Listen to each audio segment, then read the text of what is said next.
Bu Fitri nggak boleh mulai. Satu aja ya, nanti ditutup nanti. Tadi ya, ulangi. Dari Kuningan ke Semanggi. Oke. Pagi-pagi menyambut mentari. Selamat pagi, selamat Bapak Ibu, selamat pagi. Oke. Cakepnya dong yang kenceng. Saya ngeblank ini nanti ya.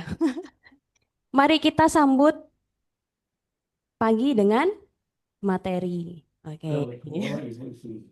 Pas ya, alhamdulillah. Saya agak lupa tadi cepet-cepetan chat GPT, ternyata berguna juga ya. Ada 10 tadi, cuman satu aja ya, nanti nggak cukup waktunya. Baik Ibu Fitri, kameranya di sini ya. Oke. Baik Bapak Ibu, nanti untuk materi awal, jangan lupa untuk presensi. Oke, yang di belakang terlihat ya Bapak, Ibu. Nah, oke, semoga tidak terhalang oleh tiang. Jadi nanti materi pertama terkait dengan regulasi jaminan produk halal, ya. Kemudian tugas dan tanggung jawab auditor halal. Jadi mohon Bapak Ibu nanti disimak materinya, nanti boleh bertanya kurang lebih 45 menit sebelum materi selesai ya. Jadi nanti saya berikan kesempatan untuk bertanya. Oke, sudah bisa presensi semua Bapak Ibu? Alhamdulillah. Oke, baik Ibu Fitri, waktu dan tempat saya persilahkan. Baik, terima kasih Bu Moderator. Bismillahirrahmanirrahim. Assalamualaikum warahmatullahi wabarakatuh. Alhamdulillahirabbil alamin. Assalatu wassalamu ala asrofil anbiya wal mursalin wa ala alihi wa ashabi ajmain. Rabbi shrahli sadri wa yassirli amri wa hlul 'uqdatam min lisani yafqahu qawli. Yang kami hormati pihak penyelenggara pelatihan auditor halal dari Halal Institute dan pihak fasilitator dari Bank Indonesia serta Bapak dan Ibu peserta pelatihan auditor halal. Perkenalkan Bapak Ibu, saya Fitri, saya di Deputi Kemitraan dan Standarisasi Halal saat ini diamanahi sebagai Kasubdit Akreditasi Lembaga Halal Luar Negeri dan Lembaga Pemeriksa Halal. Mohon izin dan perkenannya untuk hadir secara online, tidak bisa membersamai Bapak Ibu secara langsung di tempat pelatihan. Mudah-mudahan tidak mengurangi esensi yang ada, kemudian pemahaman Bapak dan Ibu yang ada. Mudah-mudahan kita diberikan manfaat yang banyak pada sesi diskusi pagi ini. Baik Bapak Ibu, insya Allah kami dari BPJPH akan menyampaikan beberapa hal terkait ketentuan regulasi halal, terutama yang terkait dengan pelaksanaan tugas Bapak Ibu sebagai auditor halal di LPH. Betul yang tadi Pak Aldo sampaikan, Bapak Ibu harus dapat membedakan antara tugas auditor halal, kemudian tugas pendamping proses produk halal, dan tugas dari penyelia halal. Karena walaupun hampir sama-sama nih namanya, tapi itu penempatannya pada posisi yang berbeda. Auditor halal adanya di LPH, kemudian pendamping proses produk halal adanya di LP3H, sedangkan penyelia adanya di perusahaan. Ya memang agak mirip antara pendamping proses produk halal dengan auditor halal. Hanya saja ini memiliki perbedaan yang sangat jelas terkait cakupan pemeriksaan, persyaratan untuk menjadi auditor eh, sangat berbeda dengan persyaratan untuk menjadi penyelia pendamping proses produk halal. Insya Allah pada sesi ini kita akan lebih rinci dan detail mengenai tugas dan tanggung jawab Bapak Ibu sebagai auditor halal. Saya izin share screen-nya ya Bapak Ibu.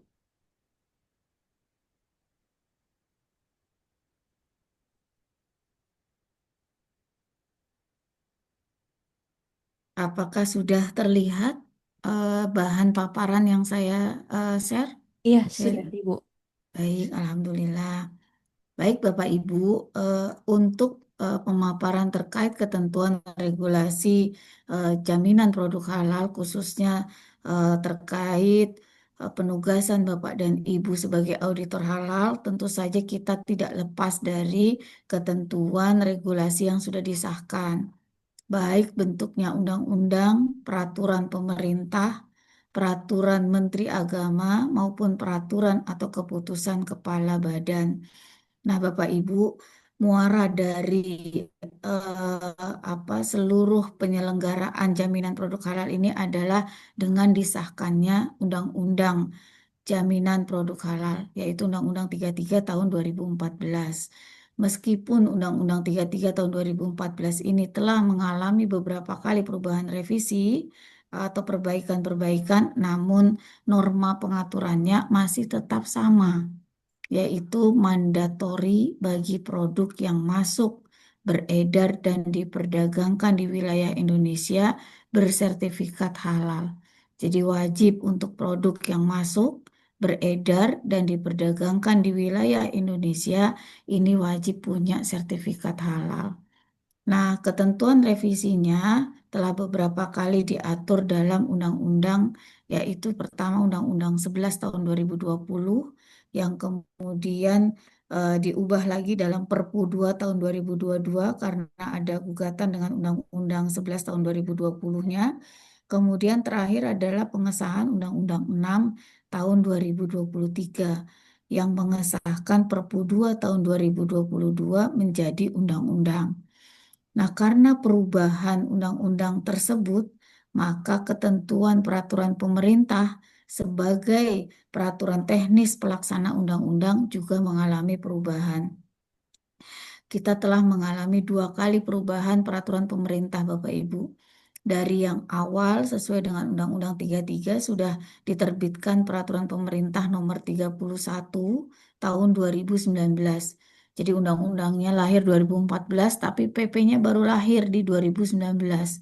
Bukan karena tidak dikerjakan, tapi begitu alotnya pembahasan bagaimana mengimplementasikan norma wajib ini di Indonesia. Karena mungkin dari seluruh negara di dunia baru Indonesia saja yang menerapkan produk yang masuk beredar dan beredar di wilayah negara tersebut itu wajib punya sertifikat halal. Jadi belum ada negara lain di luar Indonesia yang mewajibkan ketentuan halal pada negaranya masing-masing. Nah, Indonesia dengan lahirnya Undang-Undang 33 tahun 2014 menjadi negara yang pertama kali mewajibkan produknya yang beredar di wilayahnya wajib bersertifikat halal. Nah, kemudian norma wajib ini tentu bukan hal yang mudah untuk diimplementasikan.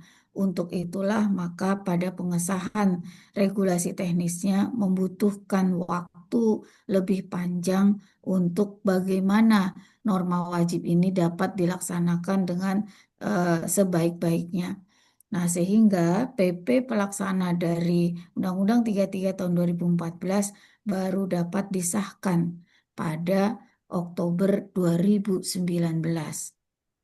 Nah, kita belum ada 1 tahun melaksanakan ketentuan PP 3 PP 31 PP 39 tahun 2019, maka lahirlah Undang-Undang 11 tahun 2020. Nah, pada Undang-Undang 11 tahun 2020, norma wajibnya tidak hilang Bapak Ibu, namun ada beberapa pengaturan perubahan. Pengaturan perubahannya itu antara lain terkait kewenangan dari Majelis Ulama. Kemudian juga perubahan terkait auditor halal dan LPH. Jadi ada beberapa ketentuan perubahan terutama dalam proses akreditasi LPH yang diatur lebih lanjut dalam ketentuan peraturan pemerintah nomor 31 tahun 2000 nomor 39 tahun 2021. Nah, ketentuan PP 39 tahun 2021 ini ternyata mengubah ketentuan akreditasi terhadap LPH, di mana awalnya akreditasi terhadap LPH dapat dilakukan oleh Majelis Ulama bersama BPJPH. Kemudian ketika sudah mendapatkan akreditasi sebagai LPH awal, nah kemudian akan menjadi LPH dengan lingkup yang lebih luas, maka pengajuannya dilakukan akreditasi oleh Komite Akreditasi Nasional.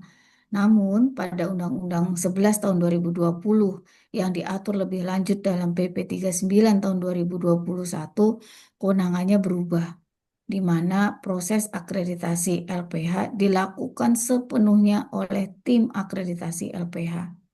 Nah, hal inilah yang menyebabkan terjadinya perubahan dalam mekanisme akreditasi terhadap lembaga pemeriksa halal.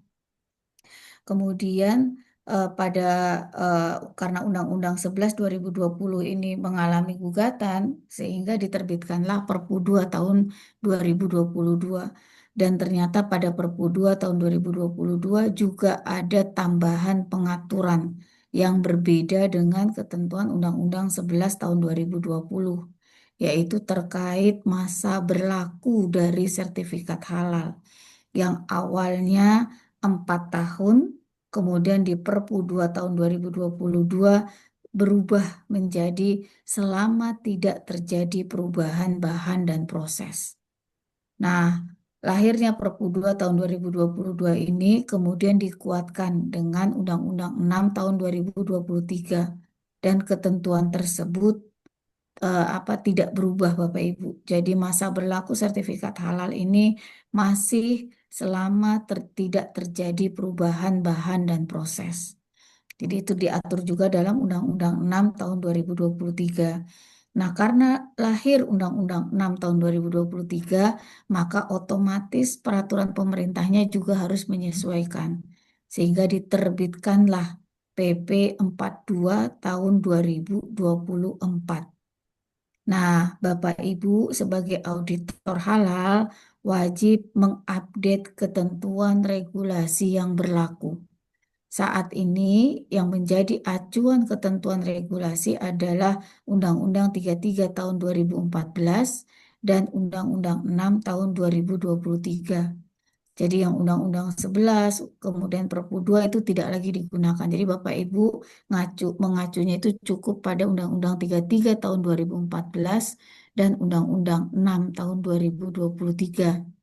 Nah, peraturan pemerintah yang digunakan tidak lagi menggunakan PP 31 tahun 2019 dan PP 39 tahun 2021 yang digunakan oleh Bapak Ibu dalam melaksanakan tugas auditor halal adalah peraturan pemerintah yang paling akhir, yaitu PP 42 tahun 2024.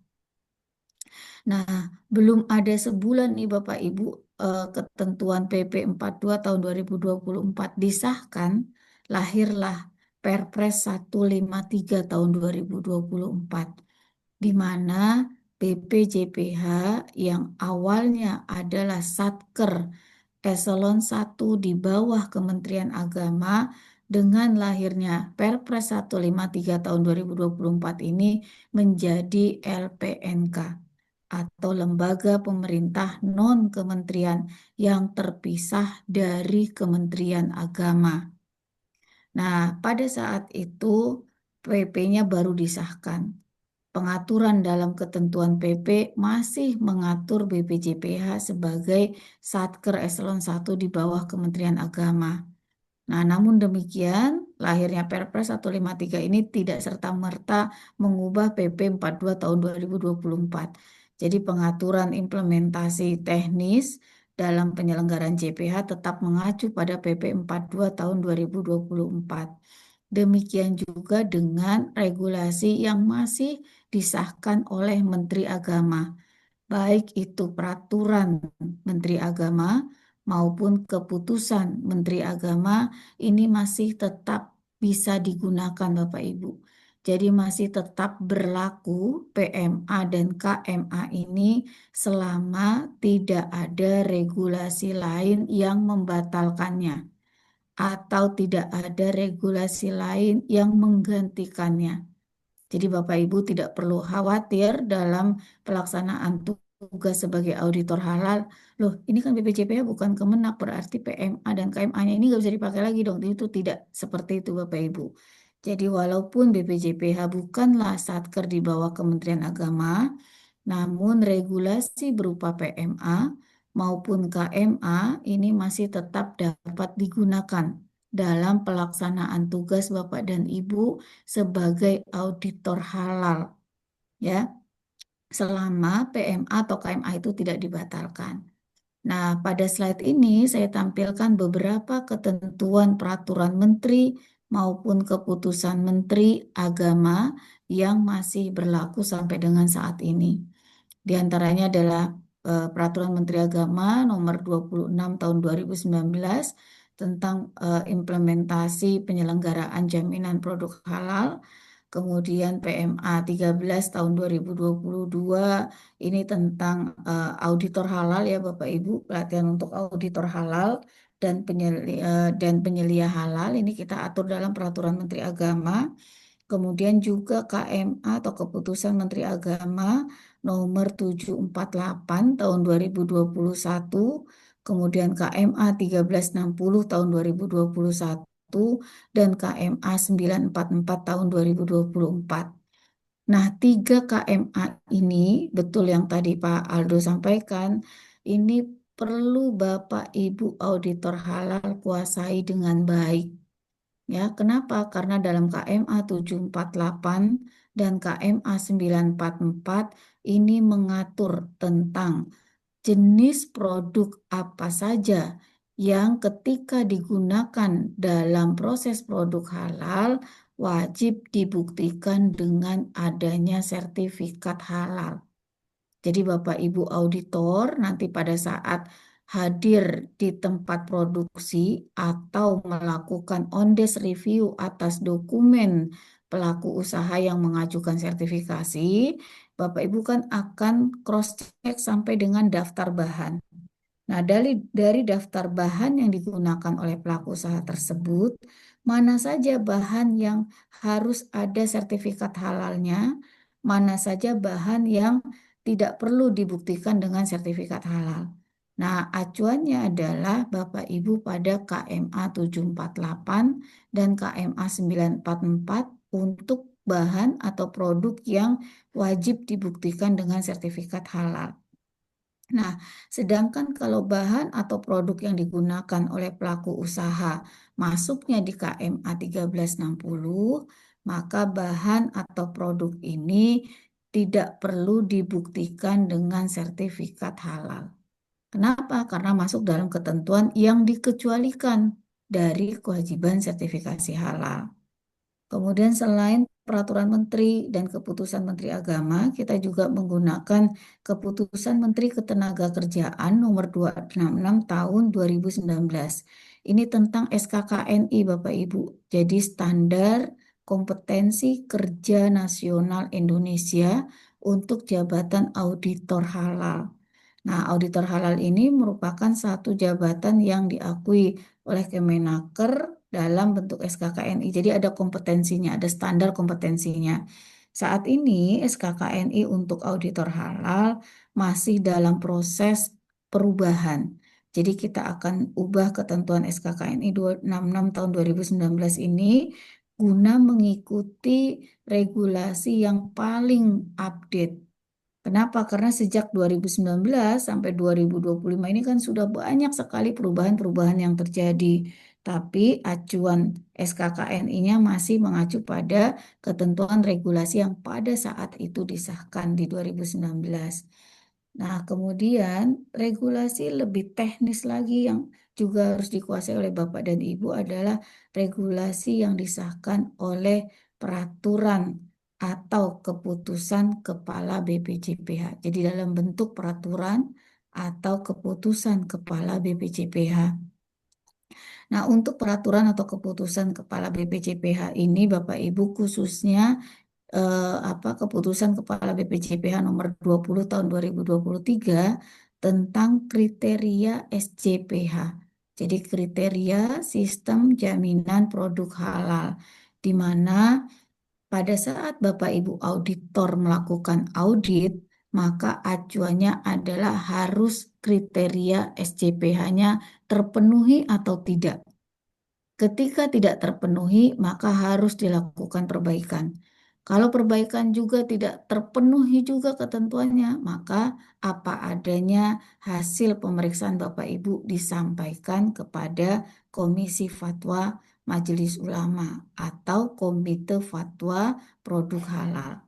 Jadi hal-hal seperti ini merupakan hal dasar yang wajib dikuasai dengan baik oleh seorang auditor halal agar pemeriksaan yang dilakukan, baik pemeriksaan terhadap dokumen maupun pemeriksaan di tempat produksi memiliki acuan dasar hukum yang jelas. Jadi bukan berdasarkan opini atau persepsi masing-masing dari Bapak Ibu auditor halal. Ya, insya Allah apa setiap LPH yang terakreditasi ini punya panduan, punya skema yang mereka siapkan untuk menjadi pedoman bagi auditor halal yang nantinya akan melakukan pemeriksaan di tempat produksi maupun pemeriksaan dokumen yang diajukan oleh pelaku usaha. Kemudian Bapak dan Ibu ini sebagaimana telah kami sampaikan di awal bahwa ketentuan regulasi dalam penyelenggaraan jaminan produk halal induknya adalah Undang-Undang 33 tahun 2014, di mana dalam ketentuan undang-undang tersebut setiap produk yang masuk beredar dan diperdagangkan di wilayah Indonesia wajib bersertifikat halal. Produk yang dimaksud di sini adalah berupa barang dan jasa, dan tentu saja barang dan jasa yang belum jelas statusnya, ya. Belum jelas statusnya ini maksudnya belum jelas apakah ini barang halal atau apakah ini barang haram. Kenapa? Karena kalau yang sudah jelas statusnya ya nggak perlu sertifikasi. Contohnya buah segar tanpa pengolahan, telur segar tanpa pengolahan, susu segar tanpa pengolahan. Nah, ini semua sudah jelas statusnya, sudah jelas kehalalannya. Maka produk-produk ini masuk di KMA 1360 tahun 2021, di mana untuk produk yang seperti ini tidak perlu diajukan sertifikasi halalnya. Pun demikian untuk produk yang sudah jelas status keharamannya. Misalnya, produk mengandung babi, produk mengandung anjing, atau produk minuman keras. Nah, ini kan sudah jelas nih status keharamannya. Maka untuk produk mengandung babi, mengandung anjing, mengandung minuman keras, tidak ada kewajiban sertifikasi halal atas produk tersebut. Nah, untuk produk yang tidak bisa diajukan sertifikasi halalnya, kewajibannya memang bukan mensertifikasi produk haram tersebut, tapi langsung mencantumkan keterangan tidak halal atas produk tersebut. Keterangan tidak halal ini mungkin tidak perlu menjadi satu dilematis ya, karena bisa jadi pemeluk agama non-Islam merasa kalau saya menuliskan haram pada produk saya ini non-Muslim, saya ini bukan orang Islam. Haram buat orang Islam, tapi buat saya ini halal, ini boleh buat saya kayak gitu. Saya nggak bersedia mencantumkan haram. Oh iya tidak masalah. Kenapa? Karena yang namanya keterangan tidak halal ini Bapak Ibu bisa dituliskan dalam bentuk gambar, tanda, atau tulisan. Jadi tidak mesti harus tulisan, boleh gambar. Misalnya, saya menghasilkan abon. Nah, abonnya ini sumber dagingnya dari babi. Nah, nggak perlu tulis abon haram tuh, nggak, kalau keberatan seperti itu ya nggak masalah. Cukup dalam kemasan abon tersebut tempel gambar kepala babi besar-besar di situ. Maka sudah yang konsumen muslim sudah dapat menandai, oh ini abonnya dari babi gitu.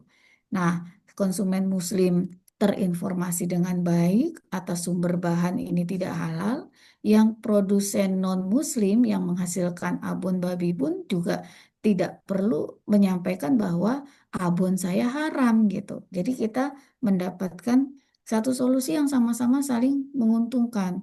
Karena pada dasarnya keterangan tidak halal ini ditujukan untuk memberikan informasi, menjadi sarana komunikasi antara pelaku usaha kepada konsumen. bahwa produk yang saya hasilkan tidak halal. Nah, kemudian Bapak Ibu, pengesahan undang-undang ini cukup panjang Bapak Ibu. Jadi Undang-Undang 33 tahun 2014 ini membutuhkan waktu 10 tahun untuk bisa sampai disahkan sebagai undang-undang. Kenapa? Karena awalannya itu justru dari inisiatif pemerintah. Jadi Undang-Undang Jaminan Produk Halal ini adalah undang-undang inisiatif pemerintah pada tahun eh, 1994 gitu ya. Jadi pada tahun 2004 ini undang-undang ini pada tahun 2004 diusulkan sebagai undang-undang di legislatif. Nah, hanya saja 5 tahun pembahasan dari 2004 sampai 2009 undang-undangnya deadlock di paripurna. Artinya tidak bisa disahkan draft undang-undang ini tidak bisa disahkan sebagai undang-undang pada 2009. Nah, karena 2009-nya deadlock, maka pada periode berikutnya draft undang-undang JPH ini menjadi inisiatif dari DPR. Nah, dari 2009 inisiatif DPR dibahas sampai 2014 dan alhamdulillah berhasil disahkan draftnya menjadi Undang-Undang Jaminan Produk Halal. Nah, maksud dari pengesahan Undang-Undang JPH ini Bapak Ibu tidak semata-mata memberikan jaminan perlindungan atas kehalalan produk bagi konsumen muslim saja atau bagi warga negara Indonesia yang beragama Islam saja itu tidak, Bapak Ibu. Karena tujuan dari pengesahan undang-undang ini ada dua hal. Yang pertama, betul jaminan atas ketersediaan produk halal di Indonesia, khususnya bagi konsumen Muslim Indonesia yang menjadi warga negara Indonesia yang terbesar jumlahnya. Yang kedua, Bapak Ibu, juga dari sisi produsen. Jadi harapannya dengan produk yang sudah tersertifikasi halal, maka paling tidak pelaku usaha Indonesia menjadi tuan rumah di negaranya sendiri. Kenapa? Karena Indonesia ini kebutuhan produk halalnya besar.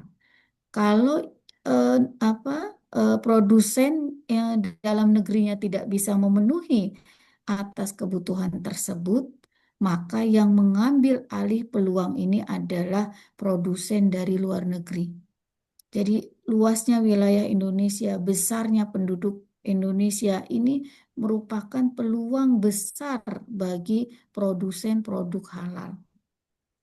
Dan perlu Bapak Ibu ketahui juga bahwa penghasil produk halal dunia ini tidak didominasi oleh negara-negara yang penduduknya justru mayoritas beragama Islam.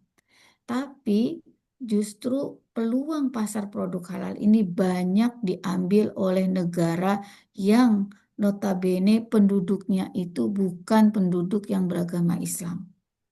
Nah, tentu saja pemerintah tidak ingin peluang ini diambil oleh negara lain, sehingga mendorong pelaku usaha dalam negeri punya sertifikat halal untuk bisa memenuhi minimal kebutuhan produk halal dalam negeri.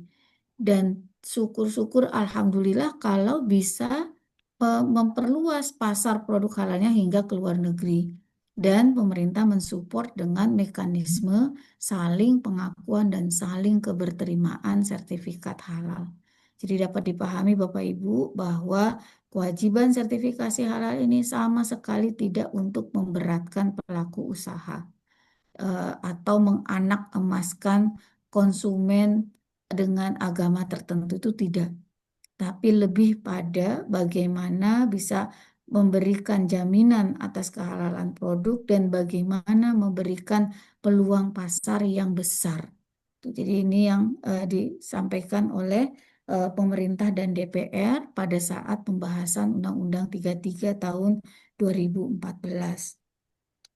Kemudian Bapak Ibu, dari ketentuan produk yang masuk beredar dan diperdagangkan di wilayah Indonesia wajib bersertifikat halal itu ada dua kategorinya, yaitu produk berupa barang dan produk berupa jasa.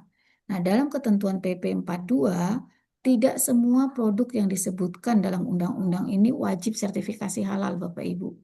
Karena untuk produk barang berupa produk kimiawi, biologi, rekayasa genetik, dan barang gunaan, ini pengaturannya tidak semuanya kena sertifikasi. Jadi untuk produk kimiawi, biologi, rekayasa genetik hanya wajib sertifikasi halal jika terkait dengan makanan, minuman, obat, atau kosmetik. Kalau tidak terkait dengan makanan, minuman, obat, kosmetik, nggak perlu produk kimiawi, produk biologi, produk rekayasa genetiknya disertifikasi halal.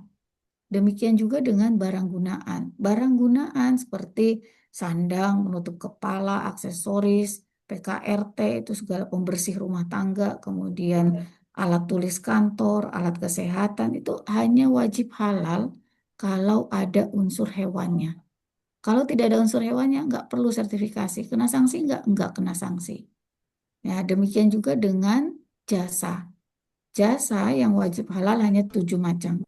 Dan dari 7 macam jasa ini, yang wajib halal hanya jika terkait dengan makanan, minuman, obat, atau kosmetik.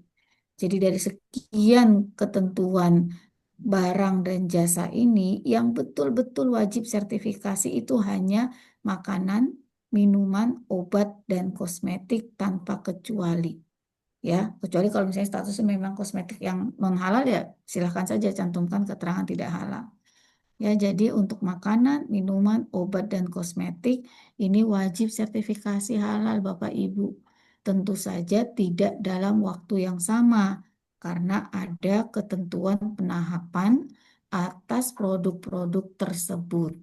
Nah, penahapan kita sudah jatuh tempo nih untuk makanan dan minuman, hasil sembelihan dan jasa penyembelihan bagi pelaku usaha menengah dan besar. Sedangkan untuk pelaku usaha makanan, minuman, hasil sembelihan, jasa penyembelihan mikro kecil di wilayah Indonesia ini baru jatuh tempo nanti pada Oktober 2026. Demikian juga untuk pelaku usaha dari luar negeri nih, makanan minuman dari luar negeri yang mau beredar di Indonesia, dia wajib sertifikasi halal per Oktober 2026. Nah, pada Oktober 2026, Bapak Ibu, kalau dari timeline ini terlihat bahwa yang jatuh tempo pada 2026 ini banyak sekali barengannya. Jadi tidak hanya makanan dan minuman saja, tapi ada obat tradisional, obat kuasi, suplemen kesehatan, kemudian obat bebas dan obat bebas terbatas, kosmetik juga jatuh temponya pada Oktober 2026. Nah, makin banyak yang jatuh tempo pada 2026, tentu saja akan semakin meningkatkan pelaku usaha yang seharusnya mendaftarkan sertifikasi halalnya. Nah, ketika pelaku usaha mendaftarkan sertifikasi halal, tentu butuh yang meriksa. Untuk itu, maka diinisiasi banyak pelatihan untuk auditor halal guna memenuhi kebutuhan atas pemeriksa produk halal tersebut. Kenapa? Karena safe declare ini Bapak Ibu hanya terbatas pada produk makanan dan minuman saja. Itu pun tidak semua makanan dan minuman. Ya, tidak semua makanan dan minuman. Kenapa? Karena kriteria pendamping proses produk halalnya pun tidak sekompleks kriteria auditor halal yang melakukan pemeriksaan. Otomatis kita harus membatasi batasan produk mana nih yang bisa di cross check oleh pendamping proses produk halal sehingga dibatasi hanya makanan dan minuman pada item tertentu.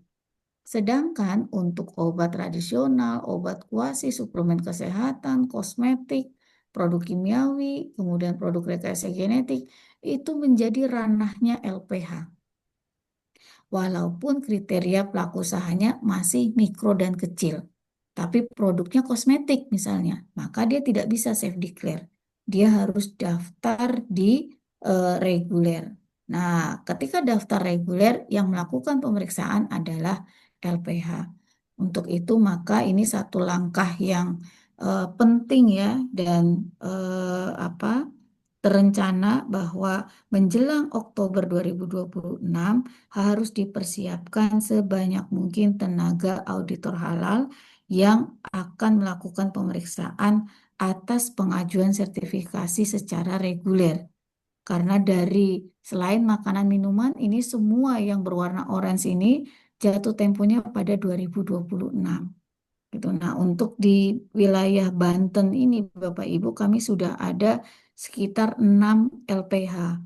Mungkin dari Bapak Ibu yang ikut pelatihan di sini juga menjadi bagian dari 6 LPH tersebut gitu. Dan mudah-mudahan ini semakin memperkuat jejaring dari LPH dalam melaksanakan tugasnya melakukan pemeriksaan dan atau pengujian atas kehalalan produk. Nah, setelah 2026 Bapak Ibu, kita akan jatuh tempo kembali pada Oktober 2029. Gitu. Kemudian berikutnya pada Oktober 2034 dan terakhir adalah pada Oktober 2039 untuk produk biologi dan alat kesehatan resiko D. Ya, ini adalah hasil diskusi yang cukup panjang Bapak Ibu dan sebenarnya telah diatur dalam PP 31 tahun 2019. Nah, dalam ketentuan PP tersebut ketika lahir PP 39 2021 dan PP 42 tahun 2024 tidak ada yang berubah normanya kecuali ketentuan kewajiban bagi makanan, minuman, hasil sembelihan mikro dan kecil serta makanan, minuman bagi pelaku usaha dari luar negeri yang masuk ke Indonesia. Kenapa kok pelaku usaha luar negeri itu nggak masuk juga tuh hasil sembelihan dan jasa penyembelihan? Karena sebagaimana diatur dalam Undang-Undang 41 tahun 2014 bahwa produk hasil sembelihan dari luar negeri yang masuk ke Indonesia, dia wajib mencantumkan dua dokumen sertifikat. Yang pertama adalah dokumen sertifikat NKV atau nomor kontrol veteriner dan yang kedua adalah dokumen sertifikat halal ya. Nah, untuk itu maka kewajiban halal atas hasil sembelihan dan jasa penyembelihan dari produk di luar negeri ini tidak dibatalkan dalam ketentuan PP 42 tahun 2024 karena sudah diatur dalam Undang-Undang 41 tahun 2014. Kemudian Bapak Ibu bagaimana kalau ada satu produk yang eh, sebelum jatuh tempo, kemudian dia belum punya sertifikat halal, ya masih boleh beredar Bapak Ibu, masih boleh beredar dan diperdagangkan di wilayah Indonesia. Tapi kalau produknya ini sudah ada, jelas sudah ada atau mengandung bahan yang haram atau prosesnya bersinggungan dengan bahan yang haram, tidak perlu menunggu jatuh tempo. Saat ini juga harus dicantumkan keterangan tidak halal tersebut. Kenapa? Agar jangan sampai pelaku usaha tidak konsisten dengan Undang-Undang Perlindungan Konsumen bahwa dalam penyampaian produk itu harus dilakukan secara jujur. Artinya kalau ada bahan tidak halalnya sampaikan ini ada babinya. Nggak usah ngomong tidak halal atau nggak usah ngomong haram, tapi mengandung babi atau prosesnya bersinggungan dengan babi atau belum memenuhi ketentuan standar halal itu juga boleh. Atau langsung tempel aja kepala babi atau kepala anjing di kemasan tersebut. Maka itu sudah menjadi bentuk komunikasi yang diharapkan dan tersampaikan ke konsumen yang akan membeli produk tersebut. Nah, yang kedua kasusnya adalah kalau udah jatuh tempo nih, jatuh temponya udah lewat nih, misalnya kita sudah di tanggal 18 Oktober 2026. Tapi ada produk yang masuk dalam wajib sertifikasi halal, contohnya coklat kemasan gitu. Nah, si coklat ini kan wajib sertifikasi, tapi sampai 18 Oktober 2026 belum juga mengajukan sertifikasi. Yang seperti ini akan bagaimana? Yang seperti ini akan kena sanksi, Bapak Ibu. Sanksinya adalah sanksi administrasi berupa peringatan tertulis, yang kedua penarikan barang dari peredaran. Ya, dapat dipahami bahwa Kalau belum jatuh tempo, oke, masih boleh beredar selama tidak ada bahan haramnya. Kalau ada bahan haramnya, boleh beredar juga, tapi cantumkan keterangan tidak halal. Nah, kalau sudah jatuh tempo masih belum juga mengajukan, maka ada sanksinya. Peringatan tertulis, kemudian penarikan barang dari peredaran. Nah, ini saya sedikit mungkin menjelaskan terkait ketentuan sertifikasi reguler. Jadi Bapak Ibu yang sudah pernah jadi pendamping proses produk halal, itu sebenarnya tidak ada perbedaan pada saat pengajuan sertifikasi, baik yang reguler maupun self declare. Karena dua-duanya sama-sama harus daftar dulu di si halalnya BPJPH. Reguler pun demikian, jadi harus daftar dulu, kemudian pelaku usaha mensubmit semua dokumen, kemudian dilakukan verifikasi oleh verifikator BPJPH, kemudian ketika verifikasinya dianggap lengkap, maka verifikator akan memberikan kesempatan kepada pelaku usaha untuk memilih LPH. Untuk itu maka kami menyampaikan kepada LPH, jangan hanya menyiapkan apa SDM teknis saja, tapi juga siapkan SDM yang berperan sebagai humas dan marketingnya LPH. Agar apa? Dalam Provinsi Banten aja sudah ada 6 LPH. Nah, kalau misalnya pelaku usaha nggak kenal sama LPH yang ada di wilayahnya, maka dia hanya memilih LPH yang sudah ada namanya saja nih. Akhirnya terus-menerus ngajuinnya ke LPH yang sudah ada namanya. Kenapa? Karena LPH yang baru-baru muncul ini juga tidak mengenalkan diri bahwa kami punya LPH yang bisa dipilih. Terutama kalau lingkupnya misalnya punya lingkup makanan, minuman, kosmetik, atau obat. Nah, ini harus disampaikan, harus tersosialisasi dengan baik kepada calon klien yang nantinya akan mengajukan sertifikasi.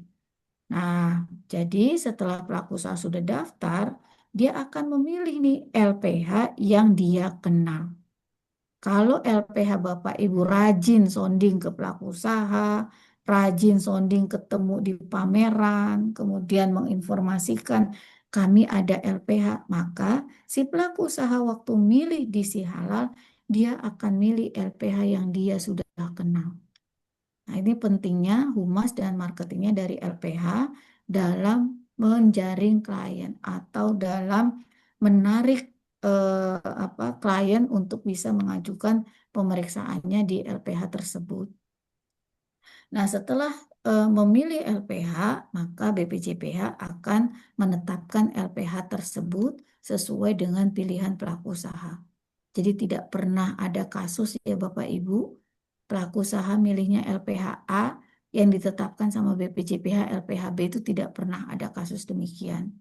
Namun pelaku usaha mengajukan sertifikasi, kemudian ada pihak yang memfasilitasi atau membiayai sertifikasi halal ini, dan ternyata pihaknya sudah kerjasama dengan LPH tertentu. Maka ketika pelaku usaha yang difasilitasi pembiayaan sertifikasi halalnya ini daftar di si halal, biasanya mereka sudah tidak punya pilihan LPH. Jadi sudah langsung dikunci LPH-nya adalah LPH C gitu. Kenapa LPH C? Karena LPH C yang kerjasama dengan fasilitator yang membiayai sertifikasi halal pelaku usaha. Jadi pelaku usahanya nggak boleh protes ini. Katanya milih LPH, kok saya nggak ada tuh pilihan LPH, langsung cuma satu LPH saja.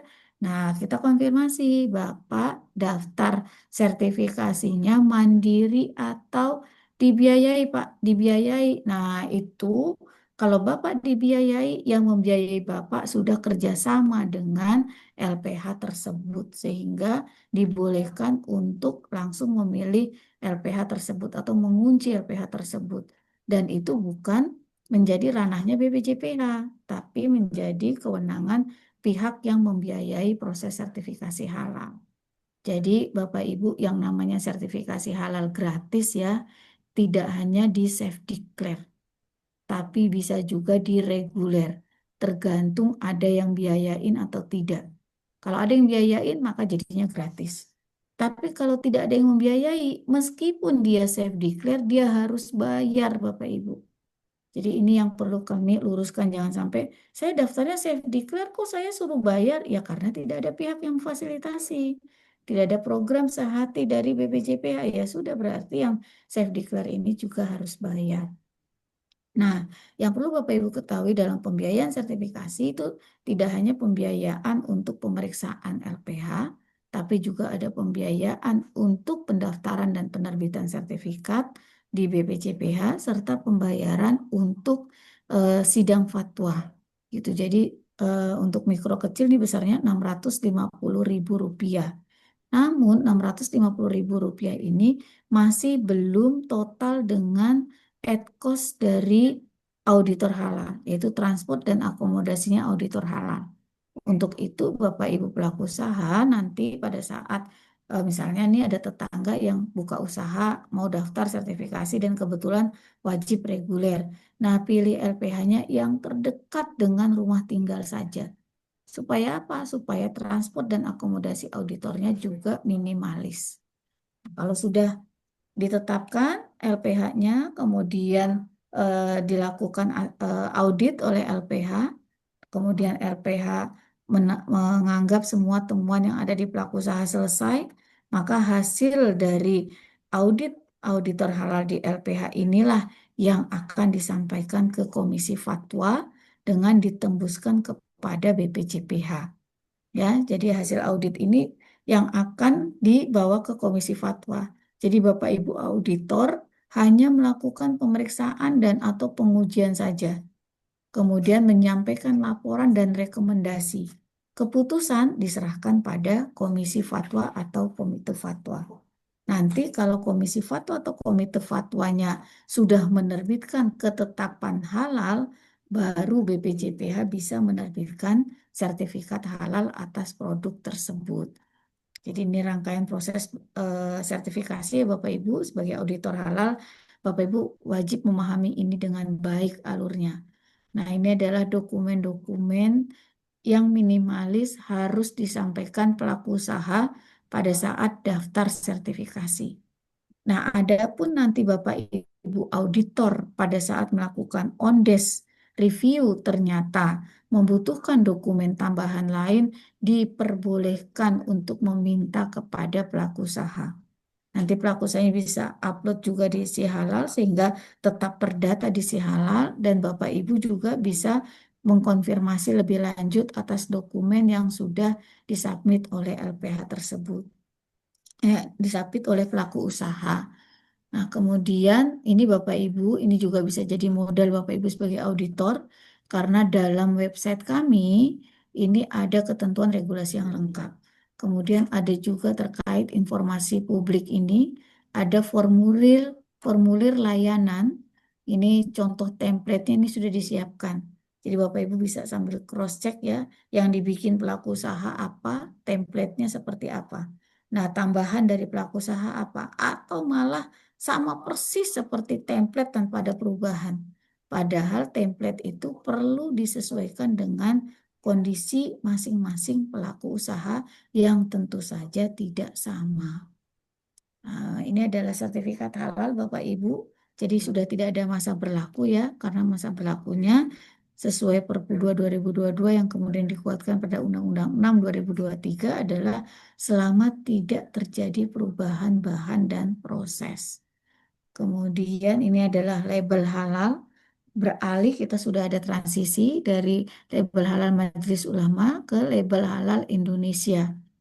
Nah, karena pengaturan terkait transisi label ini diatur pada PP 39 tahun 2021 di bulan Oktober, kemudian diatur lebih lanjut lagi pada PP 42 tahun 2024. Kalau di PP 39 2021 masa transisinya 5 tahun Bapak Ibu. Jadi baru akan jatuh tempo pada Maret 2026 yang akan datang. Ternyata diatur lagi dalam PP 42 2024. Nah, jatuh tempo peralihan label halal Majelis Ulama dengan label halal Indonesia diperpanjang sampai dengan Oktober 2026. Kenapa? Karena PP 42-nya disahkannya pada bulan Oktober 2024 yang lalu gitu. Jadi kalau dihitung 2 tahun ya ketemunya Oktober lagi gitu. Padahal pada PP 39 2021 pengesahannya pada Maret 2021. Sehingga harusnya sudah jatuh tempo nih per Maret 2026 nanti yang akan datang. Tapi kita menyesuaikan dengan ketentuan regulasi yang terbaru. Kemudian terkait pengaturan label ini diharapkan pada 2026 sudah tidak ada lagi produk dengan label halal selain label halal Indonesia. Jadi semuanya sudah menggunakan label halal Indonesia. Nah, ini adalah ketentuan regulasi dalam akreditasi LPH, Bapak Ibu. Kalau tadi ketentuan regulasi untuk auditor halal dan sertifikasi. Nah, ini untuk akreditasi kita masih menggunakan Undang-Undang 33 dan Undang-Undang 6. Kemudian PP juga masih digunakan. Kemudian PMA 12 2021 tentang tim akreditasi LPH. Dan yang terpenting adalah keputusan Kepala BPJPH tentang pedoman akreditasi LPH, yaitu pada Kepkaban nomor 78 tahun 2025.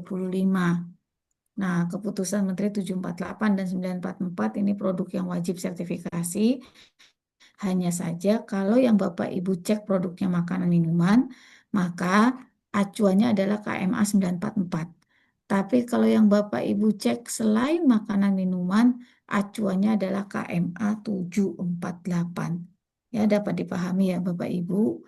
Kemudian dalam pelaksanaan akreditasi, kami juga menggunakan ketentuan standar SNI ISO IEC 17065 tahun 2012 yang didukung dengan ASNI ISO IEC 17011 dan 19011. Ini sudah kita siapkan dalam pelatihan sekretariat dan pelatihan asesor di BPJPH.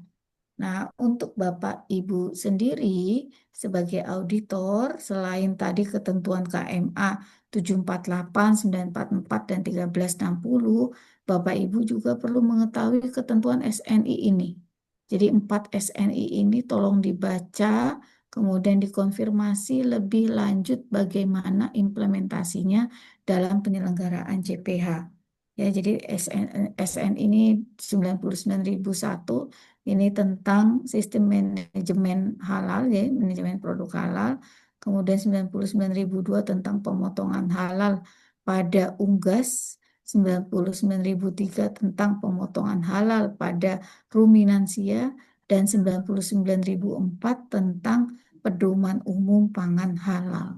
Ya, jadi ini modal ya Bapak Ibu untuk bisa melaksanakan tugas secara lebih utuh dan komprehensif dalam pemeriksaan di LPH. Nah, LPH sendiri Bapak Ibu tempat bernaung Bapak dan Ibu. Jadi tidak ada ceritanya auditor halal buka praktek sendiri. Sebagaimana dokter kalau nggak praktek di klinik atau rumah sakit, dia bisa buka praktek di rumah sendiri. Nah, auditor tidak bisa melaksanakan pemeriksaan dan atau pengujian tanpa ada naungan LPH di bawahnya. Jadi rumahnya Bapak Ibu auditor adalah LPH. Kalau sudah punya sertifikat pelatihan, sudah punya sertifikat kompetensi, mau melaksanakan kemampuan dan kompetensi Bapak Ibu sebagai auditor, Bapak Ibu harus cari rumah dulu. Di LPH mana gitu. Kalau di Banten ini ada 6 LPH, wilayah Banten ya Bapak Ibu, Provinsi Banten yang ada Global Halal Indonesia, Quality Syariah, LPH UIN Syarif Hidayatullah, kemudian LPH UIN Banten, kemudian LPH Matlaul Anwar, dan LPH Lumosa. Jadi Bapak Ibu bisa pilih dari 6 ini saya mau daftar kemana. Kenapa? Karena kalau belum direkrut, diangkat oleh LPH, maka pengetahuan, kompetensi Bapak Ibu sebagai auditor tidak bisa diimplementasikan. Kemudian pada saat menjadi auditor LPH pun, LPH ini punya syarat. Dia harus mandiri, independen, bebas dari konflik kepentingan baik perseorangan maupun kelembagaan.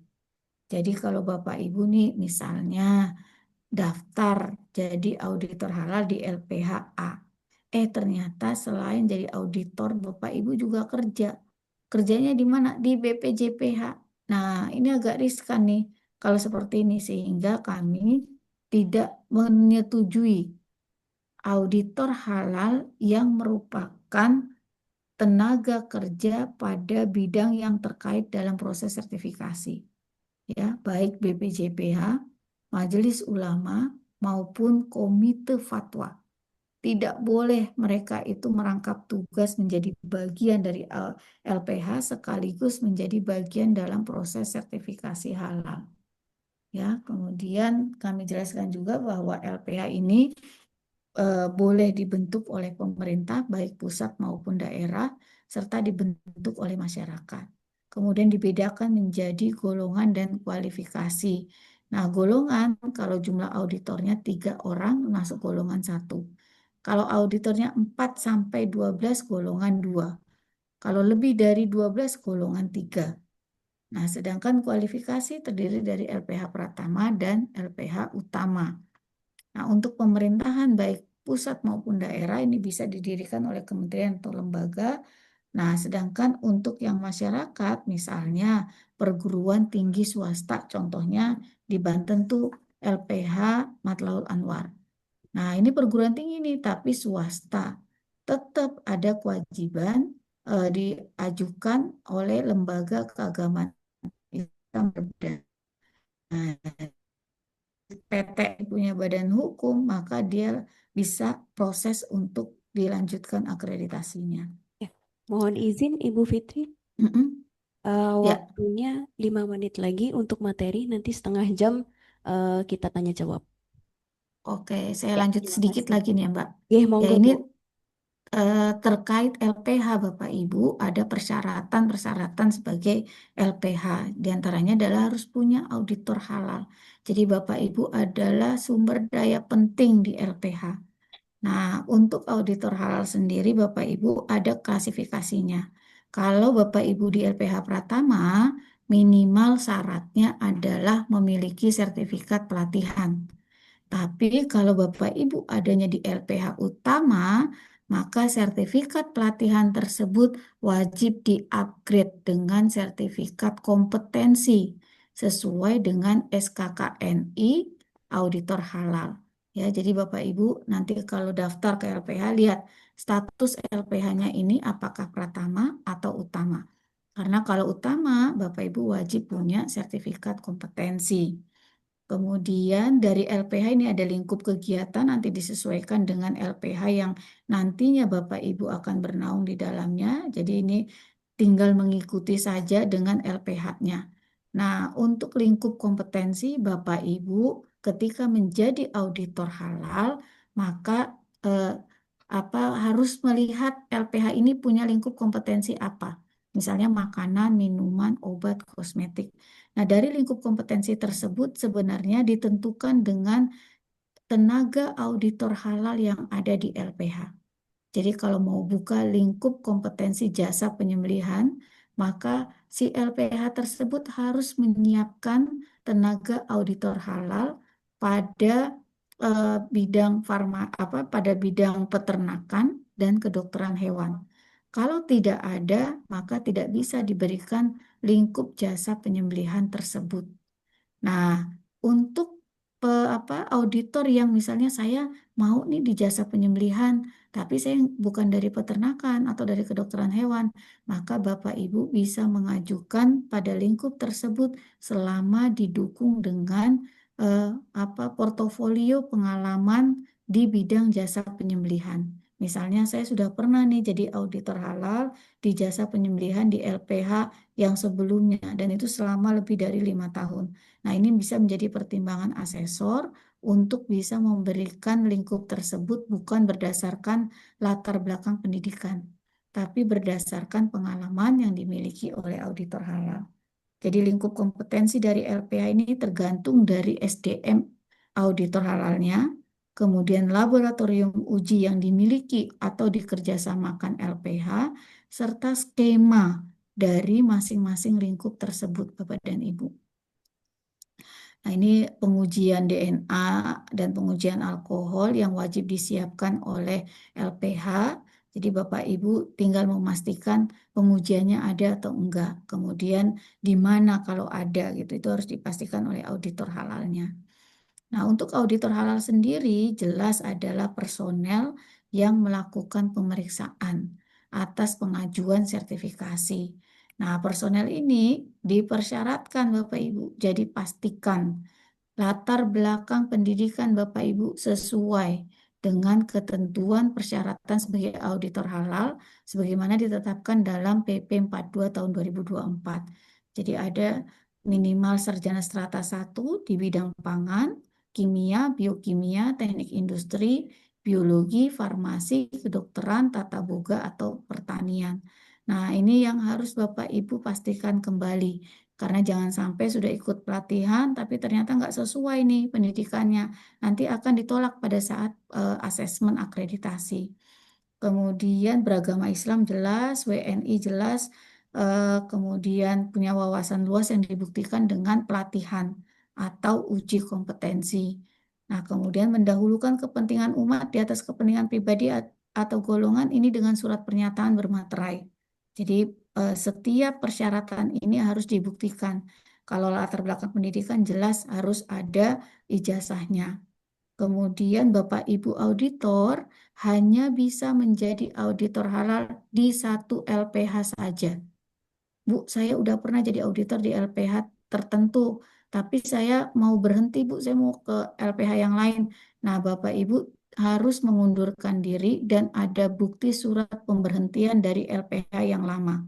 Nah, nanti setelah diberhentikan, kemudian nomor registrasinya dibekukan terlebih dahulu, kemudian Bapak Ibu diangkat di LPH yang baru, ada surat pengangkatannya, LPH yang baru mengajukan registrasi, maka nomor registrasi Bapak Ibu akan diaktifkan kembali. Jadi tidak bisa diangkat sebagai auditor halal di LPH yang lain kalau LPH sebelumnya belum memberhentikan Bapak dan Ibu sebagai auditor halal.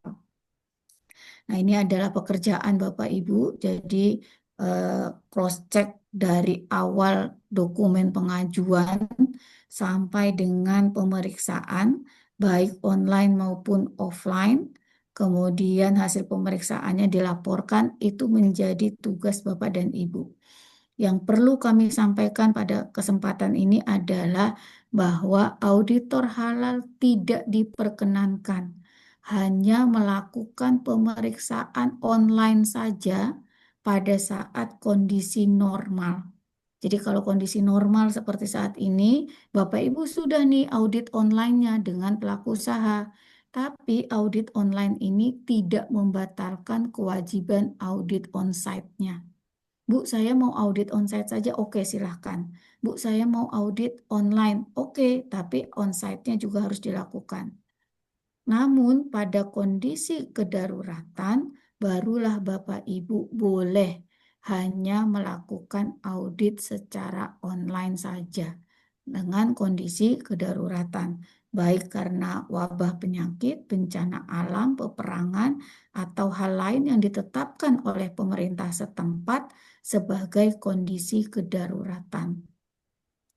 Kemudian ini adalah ketentuan SKKNI Bapak Ibu. Nanti kalau mengikuti uji kompetensi sebagai auditor halal, Bapak Ibu harus memenuhi 4 kriteria unit kompetensi yang ada di bawah ini.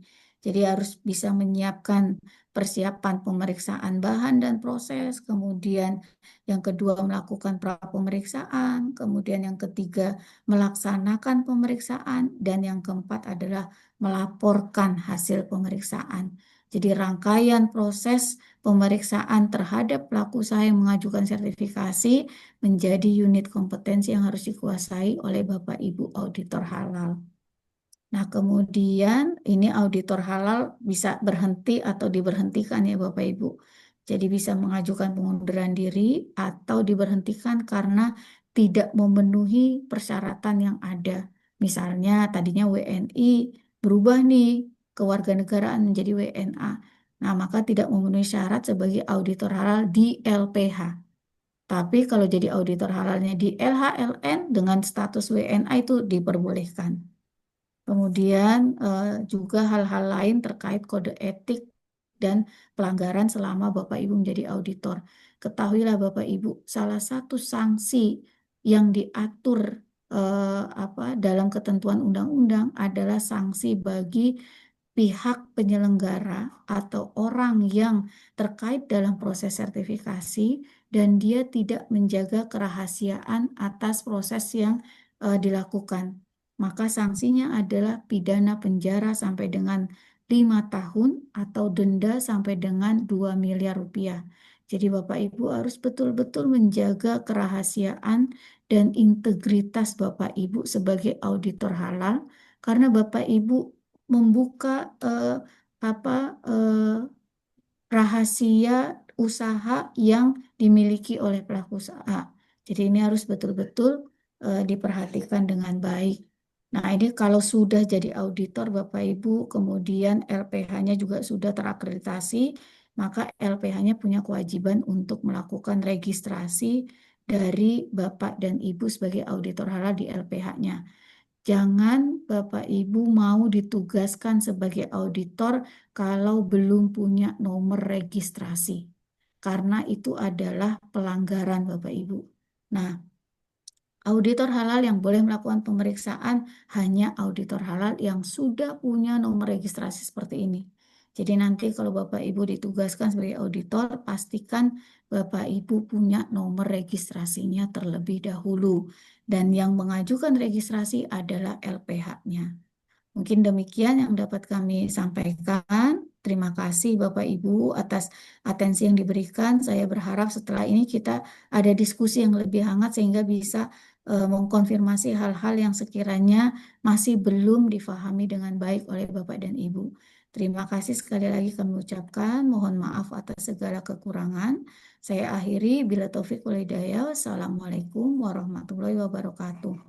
Waalaikumsalam warahmatullahi wabarakatuh. Baik, terima kasih Ibu. Em, oke, Bapak Ibu, supaya tidak mengantuk tadi sudah coffee break ya. Em, Nama MOT pelatihan ini siapa Bapak Ibu? Pak Aldo. Oke. Jawabnya serentak. Kalau nama saya? Nah, oke. Alhamdulillah sudah minum kopi semua Bapak Ibu ya sambil disambi. Oke, pertanyaan. Silahkan yang ingin raise hand. Oke, silahkan. Ibu dulu. Ladies first ya Bapak. Terima kasih. Assalamualaikum warahmatullahi wabarakatuh. Waalaikumsalam warahmatullahi Perkenalkan, wabarakatuh. saya Nida, Bu Fitria. Izin saya bertanya.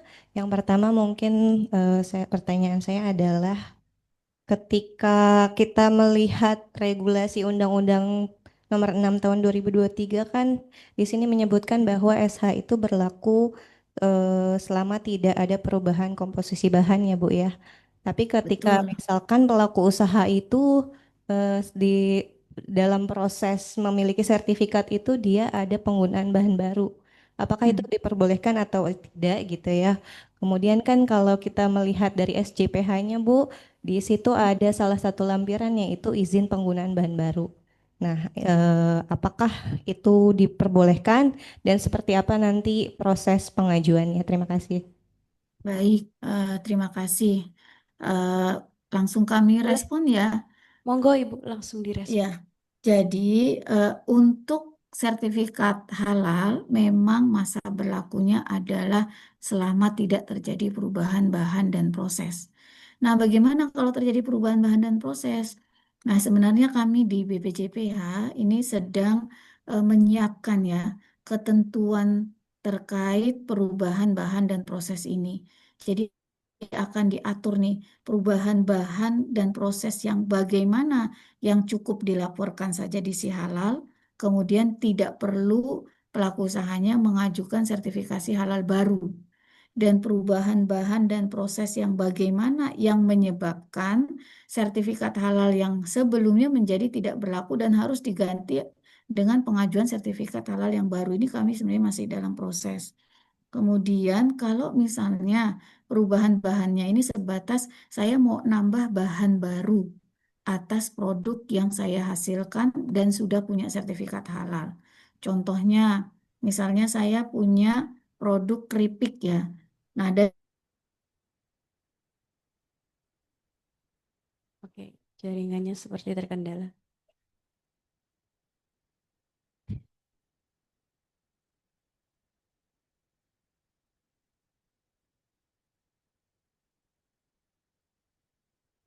dengan jelas atau masih Sudah terkendala? jelas kembali, Ibu.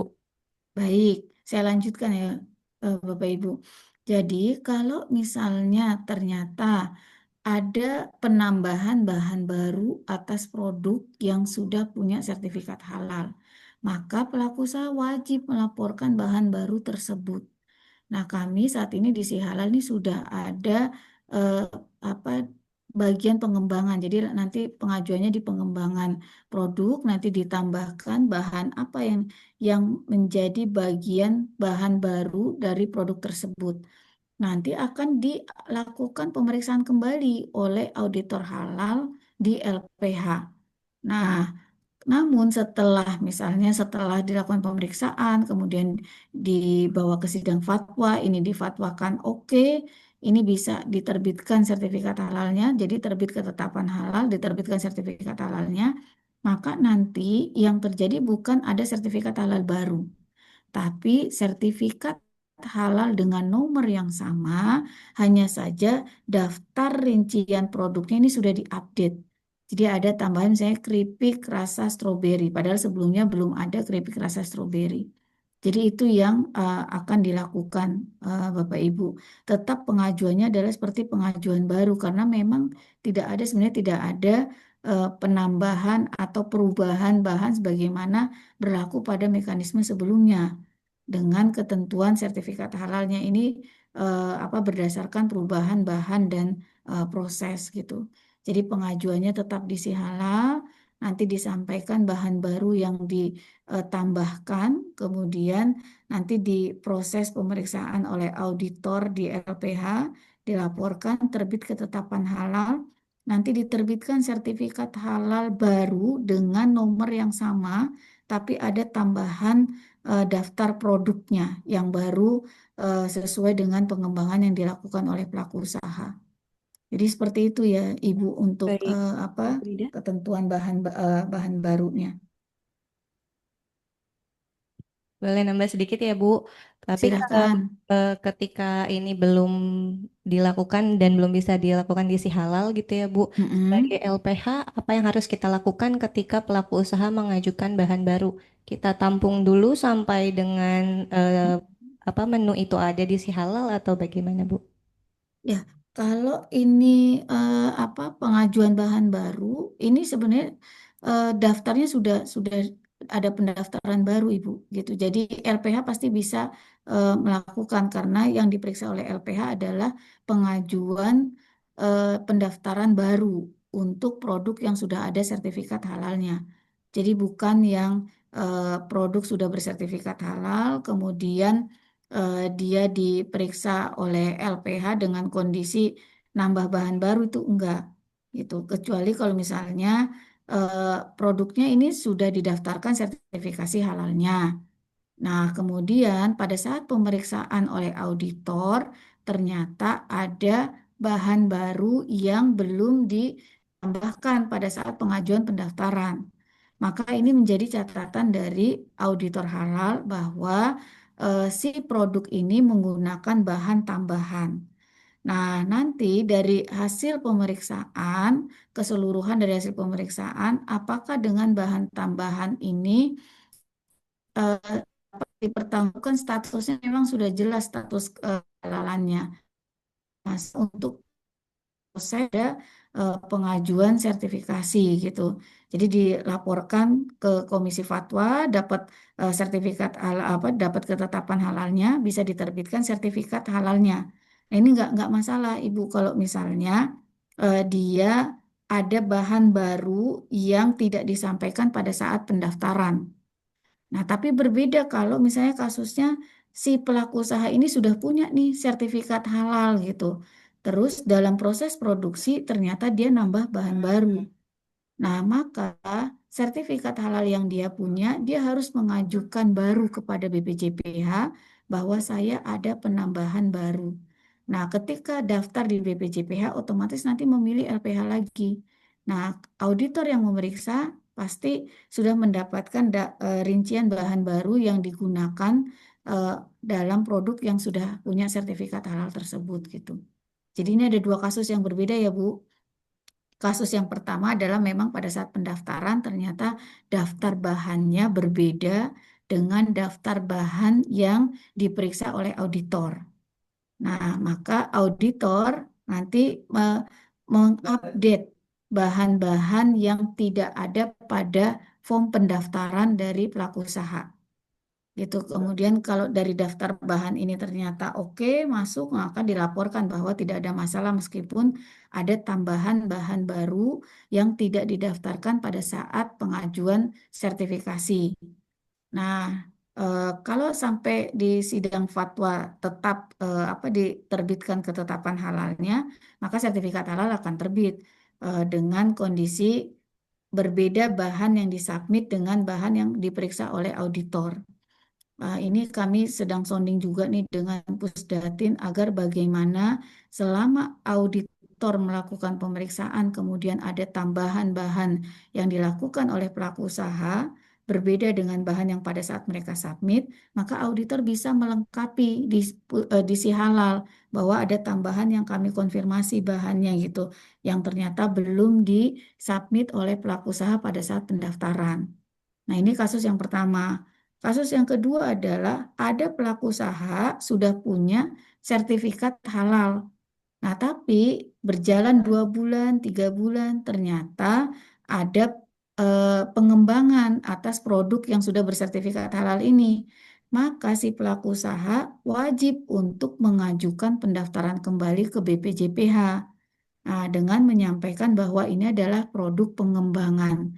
Untuk apa? Agar sertifikat halal yang nanti diterbitkan, sertifikat halal dengan nomor yang sama, tapi lampirannya sudah diupdate dengan produk pengembangan yang pelaku usaha daftarkan belakangan. Seperti itu, Ibu. Dapat Ya, dipahami ya, Bu? ya sudah. Terima kasih, Mm-mm. Bu. Oke, Bapak, Sama-sama. monggo perwakilan, silakan. Sebentar. Terima kasih. Saya ada beberapa pertanyaan ini. Yang mendasar itu saya pertanyaan ini, apakah PU itu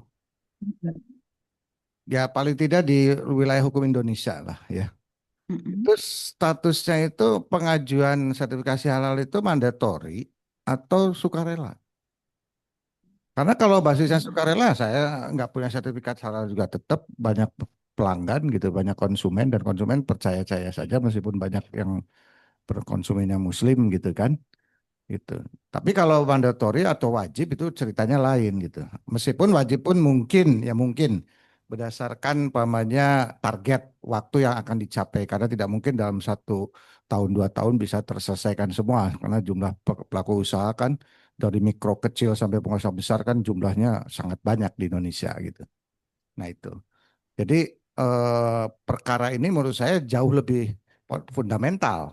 Apakah mandatori, wajib, atau volunteer gitu? Kalau volunteer kan ya udah selesai semua semua tidak mengajukan sertifikat halal juga nggak apa-apa gitu kan?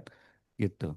Yang kedua ini masalah struktur organisasi di BPJPH dan LPH. Jadi ini kan ada beberapa apa ya kalau dibilang profesi lah, ada beberapa predikat gitu. Ada yang namanya pendamping proses produk halal atau P3H. Ada yang namanya auditor halal, ada namanya juga asesor halal gitu. Nah, itu satu dengan lainnya itu saling terstruktur secara hierarkis atau tidak, artinya masing-masing saja. Nah, dikaitkan dengan individunya, individu seseorang asesor atau auditor atau pendamping proses produk halal itu saling independen atau ya ya pilih salah satu saja gitu ya. Nah, kemudian terkait dengan LPH, individu-individu yang auditor, asesor, Nah, ya eh, mendapatkan Yang mungkin bisa diulang Bapak yang kedua nih saya sampai pada apakah terstruktur secara hierarkis di BPJPH.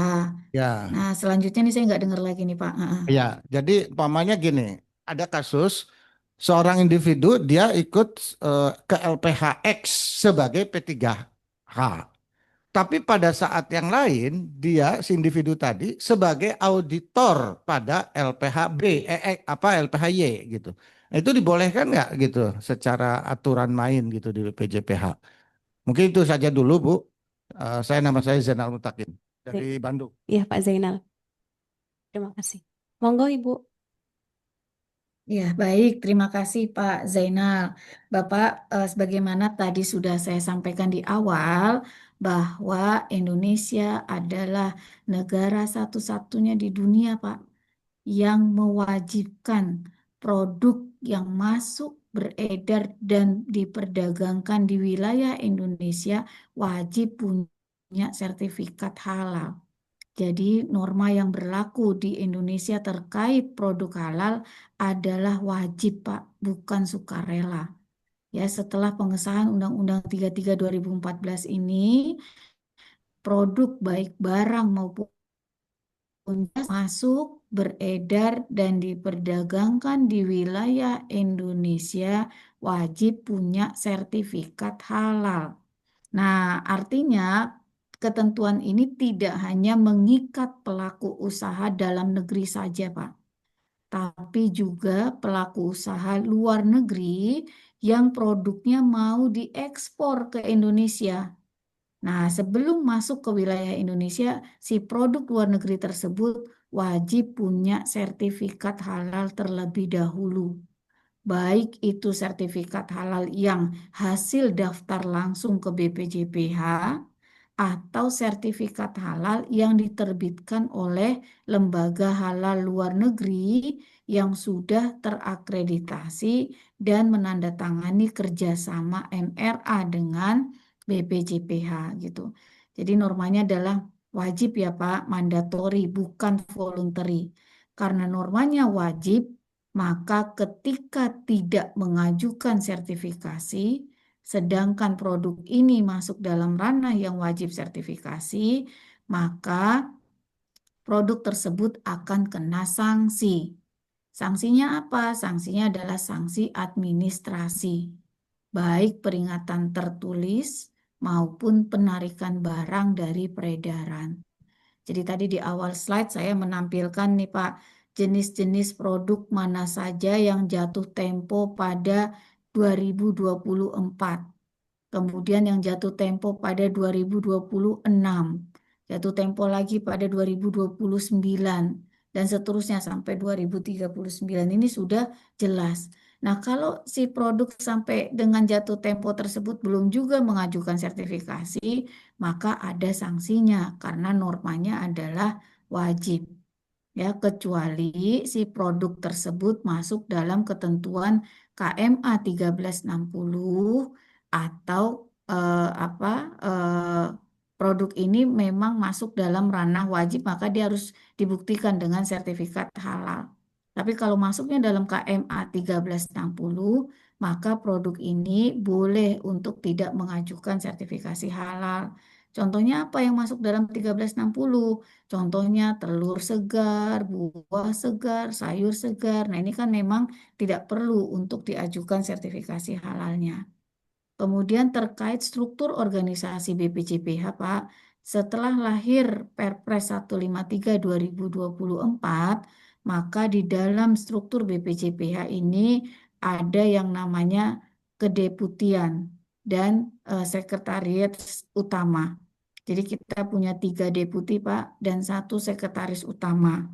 Nah, ketiga deputi ini terdiri dari deputi yang menangani registrasi sertifikasi, kemudian deputi pembinaan dan pengawasan, serta deputi kemitraan dan standarisasi halal, serta 1 sekretaris utama. Nah, dari 3 kedeputian dan 1 sekretaris utama ini tidak satu pun apa di dalam strukturnya mencakup P3H, auditor halal, penyelia halal, ya Pak. Jadi posisi P3H atau pendamping proses produk halal posisi auditor halal, posisi penyelia halal itu tidak ada dalam struktur organisasinya BPJPH. Kenapa? Karena P3H atau pendamping proses produk halal adanya di LP3H, Pak.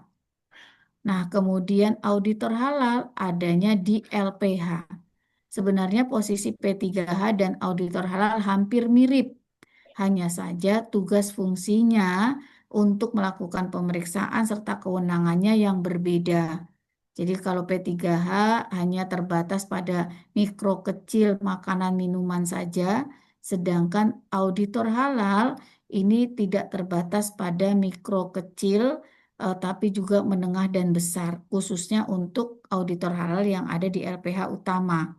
Nah, cakupan pemeriksaannya juga tidak hanya makanan minuman saja, tapi juga bisa produk lain yang kena kewajiban sertifikasi halal. Dan syarat auditor halal jauh lebih berat dibandingkan syarat sebagai P3H. Kalau pertanyaannya, ketika seorang P3H juga menjadi auditor halal, apakah diperbolehkan? Jawabnya adalah boleh, Pak.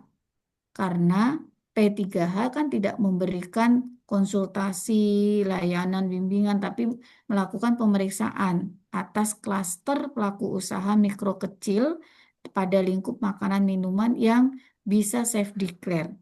Sedangkan auditor halal juga melakukan pemeriksaan untuk mikro kecil, menengah dan besar pada makanan, minuman, obat, kosmetik dan lain sebagainya itu boleh Pak beriringan. Jadi kalau dari LPH-nya lagi nggak dapat klien gitu, otomatis kan auditornya nggak mengerjakan pekerjaan pemeriksaan.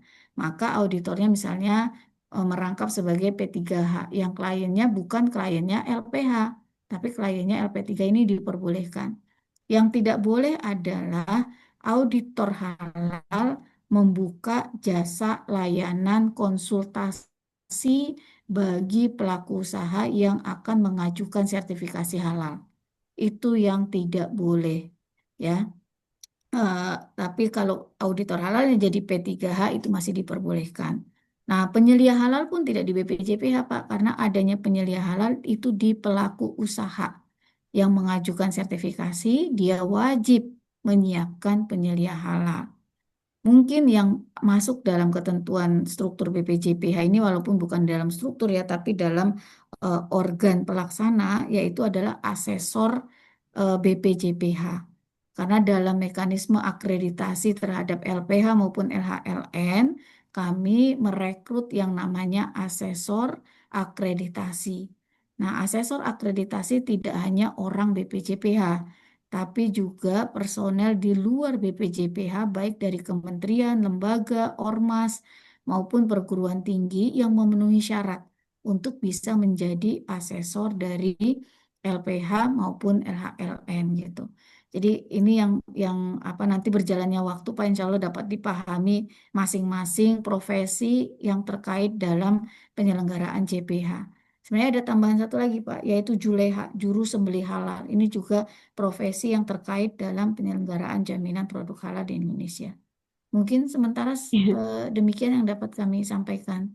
Baik, terima kasih Ibu. Mengingat waktu, mungkin izin izin satu lagi ya Bu. Ya, silahkan Mbak. Oh ya, satu pertanyaan ya Pak. Oke, selamat pagi Bu Fitri. Perkenalkan nama saya Aji Selamat Sukma. pagi. Ya, saya Ya, ingin Bapak. bertanya satu pertanyaan tadi terkait dengan alur sertifikasi halal yang reguler. Itu kan ada peran LPH di situ untuk menghitung dan mengirim biaya pemeriksaan. Terus salah satu Betul.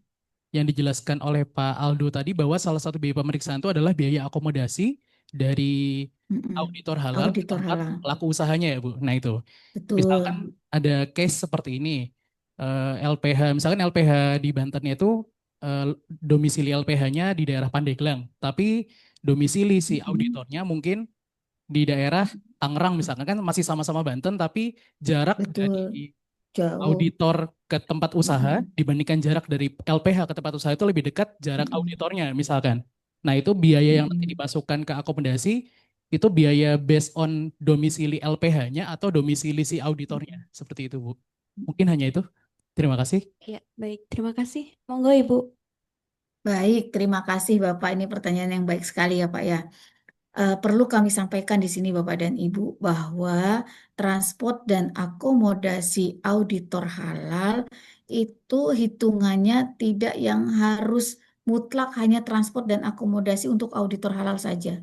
Misalnya, satu LPH menetapkan untuk biaya transport dan akomodasi auditor halalnya ketika pelaku usahanya berjarak 1 kilo sampai dengan 15 kilo sekian rupiah dengan kompleksitas produk misalnya maksimal 3 varian. Nah, kalau ternyata lebih dari 15 kilo dengan kompleksitas produk 3 varian, beda lagi itemnya. Nah, itu diserahkan kepada LPH. Jadi LPH pada saat menghitung transport dan akomodasi tersebut bukan berdasarkan rumah tinggal si auditor, tapi posisi dari LPH-nya. Kenapa? Karena hitungannya misalnya 1 sampai 15 kilo untuk apa jarak antara LPH dengan si pelaku usaha sekian, dengan varian produk 3 macam. Nah, nominalnya misalnya 300.000 misalnya. Nah, sedangkan yang lebih dari 15 kilo sampai dengan 30 kilo dengan varian produk 3 macam, nominal transport dan akomodasinya menjadi misalnya 1 juta gitu. Nah, ini hitungannya diserahkan kepada LPH dan kami sering sudah sampaikan kepada LPH, mohon pada saat menghitung transport dan akomodasi tidak semata-mata real transport dan akomodasi yang nantinya akan diberikan kepada auditor. Kenapa? Karena LPH pun butuh operasional untuk tetap terus berjalan. Jadi Bapak Ibu misalnya untuk transport auditor akan diberikan misalnya 100.000, transport dan akomodasi 100.000. Kemudian LPH-nya menetapkan biaya transport dan akomodasi sebesar misalnya 500.000. Nah, ini ada bagian yang nantinya dari 500.000 ini yang nantinya akan diserahkan kepada auditor, kemudian yang sebagian menjadi operasional dari LPH, kemudian juga ada misalnya bagian dari upaya peningkatan kompetensi auditornya itu diatur dalam ketentuan LPH. Nah, yang harus dipahami oleh LPH adalah jangan sampai transport dan akomodasi auditor halalnya melebihi batas maksimal yang ditetapkan oleh BPJPH atau kurang dari batas minimal yang ditetapkan oleh BPJPH. Ah, saya mau bersaing nih sama LPH yang lain, pokoknya semurah mungkin sampai harganya itu di bawah batas minimal yang ditetapkan oleh BPJPH itu juga nggak boleh. Atau misalnya, ah saya mau biar dapat cepet nih, dapat banyak buat operasional. Nah, ditetapkannya lebih dari batas maksimal itu juga tidak boleh. Jadi tidak didasarkan pada rumah tinggal auditor ya Pak ya, namun berdasarkan apa eh, jarak antara LPH dengan pelaku usaha. Karena ini terjadi juga Pak pada LPH utama. Nah, LPH utama posisinya ada di Banten misalnya, tapi dia punya klien di Makassar. Nah, kebetulan di Makassar punya auditor halal yang ada di sana.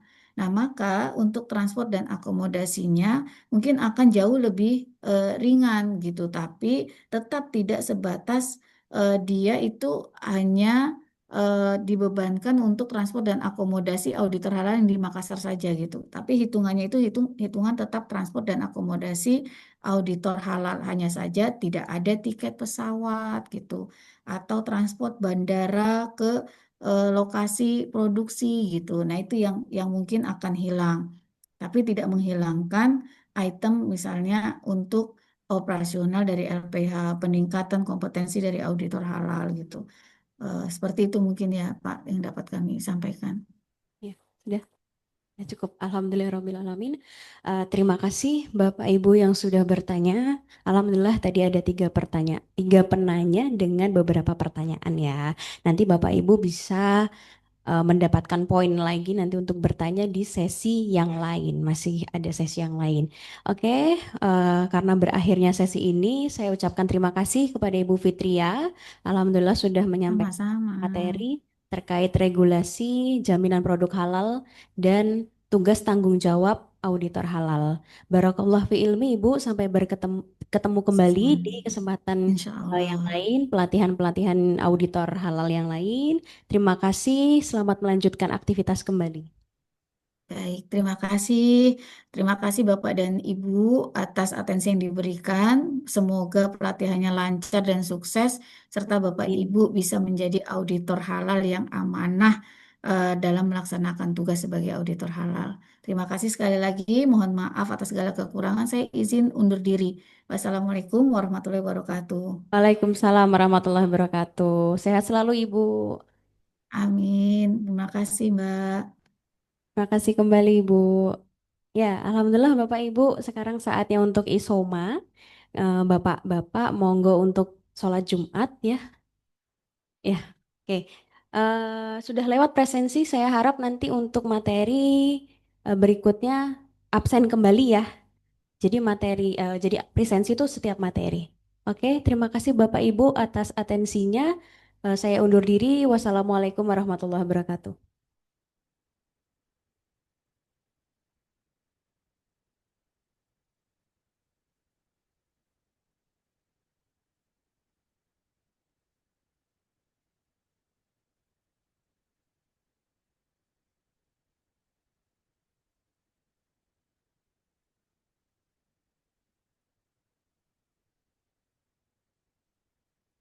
Tes. Untuk sholat Jumat di Mall Teras Kota ya Bapak, Bapak kalau ingin sholat Jumat di lantai 3, Mall Teras Kota lantai 3 terdekat dari sini, gitu.